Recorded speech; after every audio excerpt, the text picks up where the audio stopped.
Hello दोस्तों। आज इस प्यारे से 12-12 के पोर्टल पर मैं आपसे एक प्यारी सी स्टोरी शेयर करना चाहती हूँ। तो दोस्तों, आंखें बंद कीजिए, अपने दिल के तार परमात्मा से जोड़ लीजिए और सुनिए ये प्यारी सी कहानी। तो दोस्तों, बचपन में जब मैं बहुत छोटी थी तब मैं हर दिन अपने भगवान के साथ खेला करती थी, उनसे बात किया करती थी। एक छोटी सी शिवजी की मूर्ति थी मेरे पास, जो एक छोटे से मंदिर के अंदर बैठे हुए थे और उस मंदिर में एक छोटी सी लाइट भी जला करती थी। And according to my mother, मैं हमेशा अपने भगवान को गले लगाकर सोया करती थी। अब एक दिन हुआ यूँ कि खेलते खेलते मेरे ही हाथ से वो मूर्ति गिर गई और मेरा वो प्यारा सा मंदिर टूट गया। अब जैसे ही मुझे रियलाइज़ हुआ कि मेरे भगवान जी का वो मंदिर टूट गया, मैं लगी ज़ोर ज़ोर से रोने। मेरी मम्मी के कहे अनुसार मैं उस दिन बहुत ज़्यादा रोई थी, बार बार ज़िद कर रही थी कि मुझे अभी मेरे भगवान जी ला कर दो, मुझे अभी के अभी मेरे भगवान जी चाहिए। खैर, उस वक्त तो मैं बच्ची थी, पर ज़रा इस बात पर गौर कीजिए दोस्तों कि एक मंदिर या भगवान की मूर्ति टूटने पर हमें इतना दर्द होता है, तो भगवान को कितना दर्द होता होगा जब हम उन्हें अपने मन मंदिर से निकाल फेंकते हैं। सोचिए, आत्मा को कितनी तकलीफ होती होगी जब हम उसे अपने भगवान से अलग कर देते हैं। अब आप सोच रहे होंगे कि हम भला क्यों अपने भगवान को अपने मन मंदिर से निकालेंगे, लेकिन सच तो ये है दोस्तों कि जब हम इस जीवन की मोह माया में उलझ जाते हैं, जब हम यहाँ की चमक धमक का शिकार बन जाते हैं, तब अपने आप ही हम अपने ईश्वर से दूर होने लगते हैं। भगवान के साथ जो हमारा एक कनेक्शन रहता है वो कम होने लगता है। और कई बार तो ऐसा भी वक्त आता है कि हम सिर्फ पैसे कमाने और अपनी जिम्मेदारियों को पूरा करने में ही उलझ जाते हैं। हमारे पास 5 मिनट का वक्त नहीं होता कि चैन से अपने भगवान के आगे 2 पल के लिए हाथ जोड़कर उनसे कुछ बातें कह लें, उनकी पूजा कर लें। और यही वो वक्त होता है जहां हम अपनी आत्मा से भी डिस्कनेक्ट हो जाते हैं, अपने दिल की आवाज़ तक सुनना बंद कर देते हैं। और उस वक्त हमारी आत्मा चीखती है, हमारी आत्मा तड़पती है अपने भगवान के लिए। तो दोस्तों, अगर आपके जीवन में कभी ऐसा दौर आए या आप अगर ऐसे सिचुएशन से गुजर रहे हो, तो अलर्ट हो जाइए। आज से, अभी से, इसी वक्त से अलर्ट हो जाइए दोस्तों, क्योंकि सही वक्त पर संभल जाना बहुत ज़रूरी होता है। आज मैं आपको समझाती हूँ भगवान से जो हमारा रिश्ता होता है उसके क्या मायने होते हैं, उसका क्या इम्पोर्टेंस होता है। तो दोस्तों, जब आप भगवान से कनेक्टेड रहते हो तब आपकी आत्मा सबसे ज़्यादा खुश होती है। दिमाग तो कहेगा कि ठीक है, चलो आज की पूजा हो गई, आज का मेडिटेशन हो गया, पर पता है आत्मा कितनी ज़्यादा खुश होती है। आत्मा तो इतनी पावन, इतनी निश्चल होती है कि प्रभु का नाम सुनकर ही प्रेम से भर जाती है, प्रभु का नाम सुनकर ही खिल उठती है।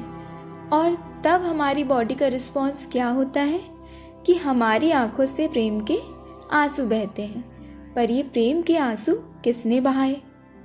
आत्मा ने दोस्तों। अपने प्रभु का नाम सुनकर आत्मा खुश हुई, अपने प्रियतम, अपने प्राणों से प्यारे भगवान को याद करके आत्मा खुश हुई। अब मैं ये समझाती हूँ कि जब आप इस सांसारिक बंधनों में या यहाँ की माया में उलझकर रह जाते हो, तब आपके साथ क्या होता है। तो दोस्तों, जब आप इस मटेरियलिस्टिक वर्ल्ड में गुम हो जाते हो, तब आपकी आत्मा रोती है। सबसे ज़्यादा तकलीफ़ आपकी आत्मा को होती है, सबसे ज़्यादा दर्द आत्मा को होता है। हमारे दिमाग को लगता है कि पैसे कमाना है, समाज में अपना अच्छा स्टेटस बनाना है, अच्छा रुतबा बनाना है, करियर बनाना है, शादी करना है, बच्चे करना है और बस हो गई ज़िंदगी। लेकिन क्या कभी आपने सोचा है कि आपकी आत्मा क्या चाहती है? कभी आपने सोचा है कि आत्मा को क्या चाहिए? दोस्तों, जीवन में सब करो, पैसे कमाओ, पढ़ाई करो, करियर बनाओ, लेकिन अपनी आत्मा को अपने भगवान से अलग मत करो, क्योंकि जब हमारे और हमारे भगवान के बीच पैसा, धन, दौलत, लोभ, लालच, अहंकार, इन सब की जब दीवारें बीच में आ जाती हैं तो हमारे दिल के तार हमारे भगवान से नहीं जुड़ पाते। हमारे भगवान और हमारे बीच का नेटवर्क स्लो हो जाता है। और इन सब के चक्कर में सबसे ज़्यादा तकलीफ पता है किसे होती है? हमारी आत्मा को, हमारी सोल को। एक बात अच्छी तरह समझ लो दोस्तों कि हमारी जो ये आत्मा है ना, वो अपने प्रियतम, अपने प्राण प्यारे प्रभु की दीवानी है। उसे बस अपने भगवान चाहिए, उसे बस अपने प्रियतम चाहिए। और आप ही बताइए कि क्या ये उचित होगा कि आप किसी प्रेमी को उसके प्रियतम प्रभु से अलग कर दो? तो दोस्तों, क्यों अपनी आत्मा को तड़पाना? सुन लीजिए अपनी आत्मा की आवाज़। अपनी मशरूफ ज़िंदगी से 2 पल निकाल लीजिए अपने प्रभु के लिए। अगर अब तक ध्यान नहीं कर पाए तो आज से ध्यान करना स्टार्ट करिए। आज से मेडिटेशन करना स्टार्ट कीजिए।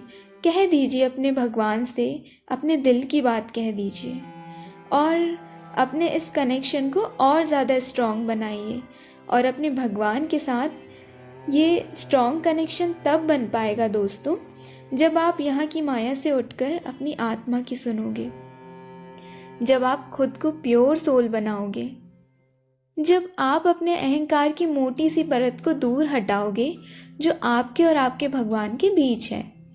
Release your ego, release your mind और अपनी आत्मा की आवाज़ सुनिए। अपने मेडिटेशन के लिए डेडिकेटेड रहिए, अपनी जर्नी के लिए डेडिकेटेड रहिए। जो ट्विन फ्लेम जर्नी में हैं उन्हें अपनी जर्नी के लिए डेडिकेटेड रहना ही है। जो स्पिरिचुअल जर्नी में हैं उन्हें भी अपनी जर्नी के लिए डेडिकेटेड रहना है। अपनी आत्मा की आवाज़ सुननी है दोस्तों। ऐसा नहीं है कि थोड़ी खुशी आई तो भगवान को भूल गए, थोड़ा लाइफ में कुछ अच्छा हुआ तो मेडिटेशन को भूल गए।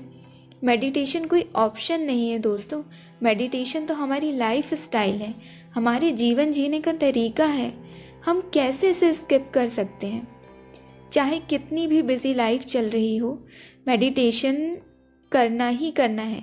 मेडिटेशन के लिए वक्त निकालना ही होगा, क्योंकि जिसने ध्यान किया उसने अपनी आत्मा को पाया और जिसने अपनी आत्मा को पाया उसने अपने परमात्मा को पाया। जब हम ध्यान करते हैं, जब हम मेडिटेशन करते हैं तो हमारे दिल के तार सीधे भगवान से जुड़ते हैं। भगवान और हमारे बीच का कनेक्शन और ज़्यादा प्योर होते जाता है। भगवान और हमारे बीच का कनेक्शन और ज़्यादा गहरा होता जाता है। ये समझ लो कि हमारे इस नेटवर्क को 5G स्पीड मिल जाती है। तो दोस्तों, अपने भगवान और अपनी आत्मा के इस प्यारे से कनेक्शन को और ज़्यादा गहरा बनाइए, इसे और ज़्यादा निखारिए, इसे और ज़्यादा संवारिए। और जब आपका कनेक्शन आपके भगवान के साथ बहुत ज़्यादा मजबूत हो जाएगा तो मन मंदिर से प्रभु कभी नहीं जाएंगे, आत्मा कभी रोएगी नहीं और हम बड़ी ही आसानी से इस भव सागर से पार हो जाएंगे, इस मैट्रिक्स, इस माया जाल से पार हो जाएंगे। तो दोस्तों, ध्यान करते रहिए, खुश रहिए।